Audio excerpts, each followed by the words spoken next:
कहा गया है शिव नाम विभूतिश्च तथा रुद्राक्ष एव च एतत्त्रयम् महापुण्यम त्रिवेणी सदृशम स्मृतम। भगवान शिव का नाम, माथे पर विभूति और गले में रुद्राक्ष की माला, ये तीनों जब एक साथ हो जाते हैं तो त्रिवेणी जैसे हो जाते हैं। माने त्रिवेणी में गंगा यमुना सरस्वती यही त्रिवेणी कहलाती हैं। उस त्रिवेणी में बैठ करके पूजा करने का जो फल होता है, जो इन तीनों को धारण करके भगवान शिव की पूजा में बैठता है, मानो त्रिवेणी में बैठ करके वो पूजा कर रहा है, उसका फल प्राप्त कर लेता है। कहा महाराज ये त्रिवेणी तो आपने कह दिया, इनमें गंगा कौन है, यमुना कौन है और सरस्वती कौन है? भस्म गंगा है कि यमुना है कि सरस्वती है? रुद्राक्ष माला क्या है और शिव का नाम क्या है? तो बताया शैवम नाम यथा गंगा, जो भगवान शिव का नाम है वो तो गंगा है। विभूतिर यमुना मता, जो भस्म है वो यमुना है। रुद्राक्षम विदिजा प्रोक्ता, और जो रुद्राक्ष है वही सरस्वती है। सर्व पाप विनाशिनी, ये त्रिवेणी बन करके सब पापों का नाश कर देती है। शिव पुराण में साफ साफ लिखा हुआ है कि एक बार ब्रह्मा जी को शंका हो गई। उन्होंने सोचा कि कह दिया होगा महात्म्य बताने के लिए, ये तीन चीज मिलकर के त्रिवेणी का फल कैसे हो सकता है?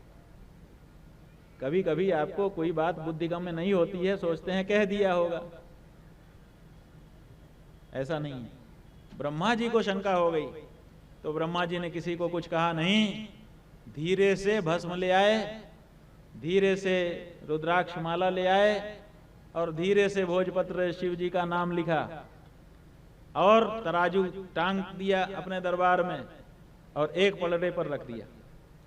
और फिर एक पलड़े पर त्रिवेणी का जल ले आए, गंगा यमुना सरस्वती त्रिवेणी का, और उसको रख दिया और धीरे से दरवाजा बंद करके तौलने लगे कि जो कहा गया है वो सही है कि नहीं है।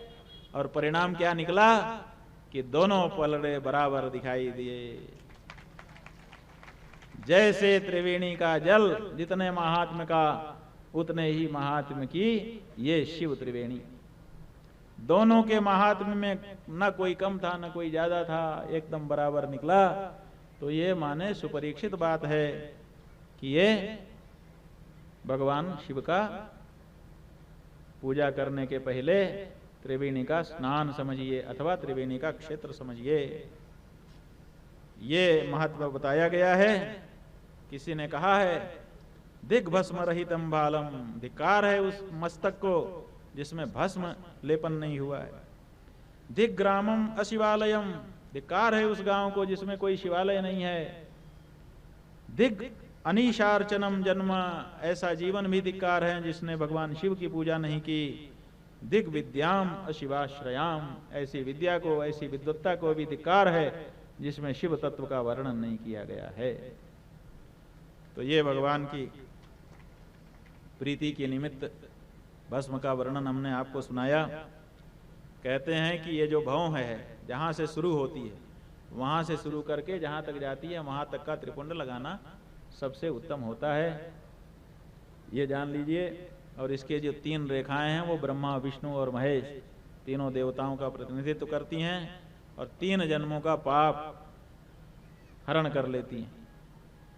ये जो भस्म है, इस भस्म के धारण में सबका अधिकार है। कोई ये ना कहे कि ये स्त्री है इसलिए नहीं लगा सकती, कोई ये ना कहे कि ये पुरुष है ये नहीं लगा सकता, कोई ये ना कहे कि ये तो शूद्र है ये नहीं लगा सकता।